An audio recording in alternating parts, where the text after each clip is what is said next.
Hey, welcome back to another episode of the Josh Carr. I can't believe we're already at episode 14. Thanks for sticking it out with me, everyone. As always, this episode of the Josh Carr Show is sponsored by Gulag America. Go to gulagamerica.com to check out their great apparel. A little bit more from them later.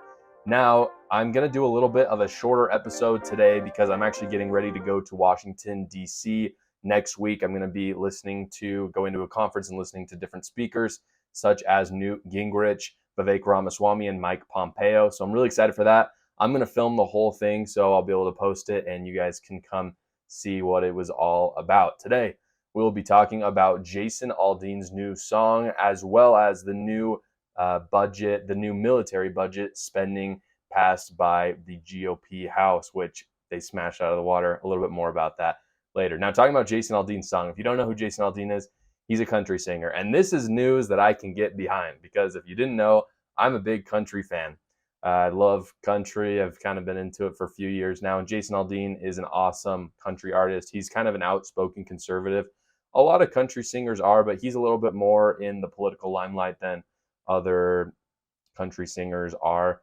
So he's really awesome. He has a lot of music you've probably heard of. I don't know if you've heard of the song "You Make It Easy." That's kind of his most famous song.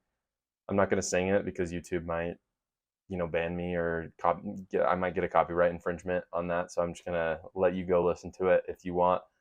But he's got really good music. If you didn't hear, he released a new song in May. But the reason why it's being talked about right now is because the music video was just released, I believe, last Friday, called "Try That in a Small Town." And we're going to talk about it a little bit. When he released this music video, the left freaked out. And the reason why is because the music video basically features him standing in front of a government building with protesters and rioters behind him. And the theme for the song is basically I dare you to try that in a small town. And people started calling him a racist. They started criticizing him, which, as we'll talk about in a second, really doesn't make any sense, especially when considering he doesn't really mention race ever. He doesn't, mention anything that has to do with black people or Hispanics or anything like that. Side note about Jason Aldean, just so you guys know, if you remember back to the Vegas shooting, it was maybe 4 or 5 years ago. It was super horrific. Jason Aldean was on stage when that happened. So he's been involved in politics, kind of whether he likes it or not, for a long time. And so he's had a lot to say about gun control specifically. So people, like I said, they were calling out Jason Aldean as a racist. I wanted to look up the lyrics. I'm just gonna read for you the first verse of the song, as well as the chorus, and I'll let you guys decide if Jason Aldean was being a racist. That's what he said. He says, "Sucker punch somebody on a sidewalk, carjack an old lady at a red light, pull a gun on the owner of a liquor store. Yeah, think it's cool? Well, act a fool if you like. Cuss out a cop, spit in his face, stomp on the flag and light it up. Yeah, you think you're tough? Well, try that in a small town. See how far you make it down the road. Around here, we take care of our own. You cross that line, it won't take long for you to find out. I recommend you don't. Try that in a small town." Basically, I mean, the theme of the message is, hey, if you're going to do things that are unpatriotic or you're going to do things that put people in harm's way, I dare you to try that in a small town because the sense of community is so strong. How is that racist? Like, there are black people that live in small towns, there are Hispanics that live in small towns, there are white people who live in small towns. I don't understand how that has anything to do with race. Ben Shapiro pointed this out. He literally said the people who are calling Jason Aldean out for racism, they're the real racists, because basically what they're saying is black people can't live in small towns, or they're assuming the fact that riots and protests can only happen when it's certain races doing it, which, by the way, I'll be the first to say, if you just look at the statistics, people who protest are generally white. They're generally like white women who don't have jobs, as well, and white, like, young college student males. Those are the people protesting and rioting. So it's not a race thing at all. And if people think it is, then really they're the racists. They're saying only black people or people of color are capable of looting or holding people at gunpoint, which is not anything that Jason Aldean is saying. For his part, he spoke out against it. According to CBS, he said, "These references are not only meritless, but dangerous. While I can try and respect others to have their own interpretation of a song with music, this one goes too far. No one, including me, wants to continue to see senseless headlines or families ripped apart. Try that in a small town, for me, refers to the feeling of a community that I had growing up, where we took care of our neighbors regardless of differences of background or belief." I, I'm speechless. Like, I don't understand the misinterpretation there. He's literally saying there's a sense of community. We should protect each other. We live in a small town. Doesn't matter your background, your belief. He says it right here. It doesn't talk about any specific background or belief in his song. He just says, if you're going to act a fool and come into our small town and hold, the owner of a liquor store at gunpoint or carjack an old lady, then we're going to protect our own. That sounds like a pretty good message to me, especially when crime rates are at an all-time high, mostly in large cities. So, I mean, essentially, his message is, hey, you might be able to get away with that in these liberal big cities, but come to a small town and you see what happens. And the message of the song honestly pans out because you can't really get away with that stuff in small towns. You just don't see crime rates of that size in small towns. The reality, and this is what I believe about this, the reason why the left is attacking Jason Aldean on this front. The left are afraid of small towns. The left, the whole sense of community, or the fact that you can find a commonality on where you live, is really scary to the left because, as you've noticed, intersectionality is at the forefront of leftist ideology, at least today. Basically, what they use in order to gain support is they want you to focus on your identity based on your race, your gender, your sexual identity, rather than where you live, your sense of community. If you're focusing on those things that really don't matter, or in other words, things that you're born with that you can't actually control, it's really easy to control people. Especially, you can lie to them and tell them that there's institutional racism or institutional like toxic masculinity, things like this. But on the other side, if you're telling people you have a sense of community and that is who you are, you're part of that community and you can protect each other, that's a message that the left really can't use to their advantage. And so I think they're really afraid of small towns. Obviously, there's a lot of people on the surface who just want to be loud and call it racism. But I actually think there's an underlying fear from liberal elitists that are very afraid of messages like this because it cuts exactly against what they are purporting in their CRT, their critical race theory, their gender ideology, the other LGBTQ ideology that they're pushing. It matters much more, in my opinion, who you live with, your community, your country, than the things that you really can't control. And I think that scares the left. Now, moving on really quick before we move on to the National Defense Authorization Act, which we're going to talk about for the second half of the show today, I want to talk really quick about the title sponsor of this show, which is, of course, Gulag America. Now, why have you not gotten a shirt or a sweatshirt from Gulag America? I know it's hot right now. You can get a short sleeve shirt, but sweater weather is going to be coming real quick. At least this last winter was very long. So if you're wanting to be warm again this winter, check out Gulag America. Their sweatshirts are incredible.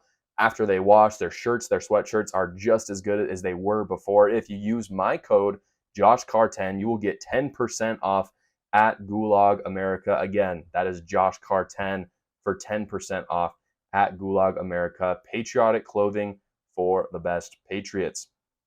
Now, Republicans passed what is called the National Defense Authorization Act. You might have heard it, the acronym NDAA. What it is every year, Congress has to pass essentially the budget for the military. It's a yearly bill that gives the budget for the national defense. This year, it was for $886 billion. Really big. It's a big bill. And usually it tends to be pretty bipartisan. It's just for kind of normal spending things. But this one was very different, and different in a very positive way, in my opinion. I'm very happy about this. I've been talking about how McCarthy has been doing a fantastic job as speaker, and I'm not exactly sure. I know that there are people, it wasn't necessarily him doing a lot of the negotiating, at least not on the face. It was individual congressmen that were amending the bill. But regardless of how it got done, the Republicans were very unified, except for 4, in this bill and did a very good job. So just prefacing it with this, it was passed 219 congressmen to 210. Sorry, there were 4 congressmen that were Democrats that voted for it, and 4 Republicans that voted against it. So it's almost across party lines, which is again very abnormal for this type of bill.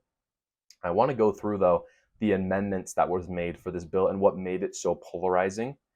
And what you're going to notice is out of the 4 amendments, 3 of them passed, and they are huge wins for conservatives and Republicans, respectively. The first one is that they amended it so that it would also end diversity, equity, and inclusion in the military, which is a huge win. So essentially, you cannot use diversity as a reason to bring in recruits or to further people, give them promotions within the military. You cannot do that under DEI, which in my opinion is a huge problem, especially in the military. You don't want people becoming admirals because they're Black. You want them becoming, if they happen to be Black and they're awesome lieutenants or colonels or generals, making them an admiral, awesome. But their skin color really shouldn't matter in it. And up to this point, it has. And it's been really scary for a lot of people because we want to project strength to the world. There's a general belief that when you project strength to the world tends to respect you. When DEI is in the military, you're basically showing people that we'd rather have there be transgender folk in leadership than the best person for the job. So they banned that. That was in the First Amendment. The second one was they made it illegal for the Secretary of Defense to pay reimbursements for abortions. My understanding is that the Secretary of Defense has control over funding for that if there are families that have abortions while they're in the military. They've made that illegal now, which is a huge win for Republicans. Once again, this helps anti-abortion, pro-life people. Basically, the government is now going to be getting out of the business of, especially in the military, of spending money for abortions. The third thing was that it included the banning of gender ideology or pornography books from military schools. So, originally there's very little restrictions on what kind of books you can have in military schools. It is now illegal to have radical gender ideology books or pornography, which makes a lot of sense. I don't know why you would need that. I don't know how that has anything to do with a military school. But in any case, it was banned, which is awesome. There was one more amendment that did fail, unfortunately. This failed, I believe it was like not even close. Yeah, it was 147 to 276. So there was about 1/3 of congressmen who voted for it. But this amendment was made by Marjorie Taylor Greene to suspend the sending of cluster bombs to Ukraine, and that failed, as I said. So overall, Republicans, huge win. And what's really interesting is that Republicans have always been good at getting spending through for the military. That's always been a strength of Republicans. That's been something that that's kind of been their issue. They make sure the military is strong, and they've always succeeded at that, at least for a very long time. $887 billion is a lot of money. But what's really interesting is you're seeing Republicans finally taking these social issues and integrating it into their policy. And it's really fantastic. The fact that they were able to get this through is really amazing. Not only were they able to get military budget spending in a good place so that we're strong in a foreign way, but they were also able to make domestic improvements through social policy like abortion and gender ideology. So this is a huge win. I frankly can't believe that they were able to get this through. But the fact that they were spells, it gives me a lot of optimism for what Republicans are able to do. And again, I think this is important in looking at voting patterns for 2024, thinking about how we may now have a Republican majority with a Speaker of the House that is able to get social policy done in a way that Republicans just weren't able to do before. Again, this is why I love McCarthy. Like, as a person, not my favorite person. As like a speaker, he does okay. He does attack the media when they're dumb, and I appreciate that. And he attacks Democrats when they're dumb, so I appreciate that. As a person, like, he's just not my favorite person, but he gets the job done, and I don't need to like my politicians. I can just look at, are they getting the job done? And if they are, I'll keep them in office. It's really that simple. But I think the end part of this bill is really what teaches us where politics are at in the country, especially the Republican Party. The Ukraine bill did not pass. And safe to say that a lot of Republicans voted against it. And so we're seeing that the Republican Party is getting better on social issues. They're starting to stand up for the wrongs of gender ideology and abortion, but they're still being held hostage by Zelensky in Ukraine. They're still, and still 147 congressmen, I'm not saying it's a whole party, but like half of the party is still being held hostage by this idea that we need to send cluster bombs to Ukraine instead of securing our own border, that's a larger priority. And so I think that is also very important. It's becoming less and less popular to support Ukraine, but we're not quite there with Republicans yet. I think that's important. I think everyone should be writing to their congressman if they were one of the people who oppose this amendment, and just simply ask them why they're sending cluster bombs to Ukraine and what's going on with that. Again, it's important to actually look at what is being done, not just the anecdotal feelings around elections. These things really do matter. When we send cluster bombs to Ukraine, we're not sending soldiers to the southern border. When we spend money on certain things, we're not spending money on others. And so it's important to actually look at that and actually decide for ourselves, is this what we want? And if it's not, and our congressman or congresswoman didn't vote accordingly, vote them out. There's plenty of people that will run. Same goes for the president, same goes for senators. That is all for today. Like I said, it was going to be a little bit of a shorter episode since I'm preparing to go to DC. I appreciate all of your support. Please go check out Gulag America at gulagamerica.com. Use my code JoshCar10 for 10% off. Remember as well, subscribe, like, comment. Let me know what you thought about this episode. See ya.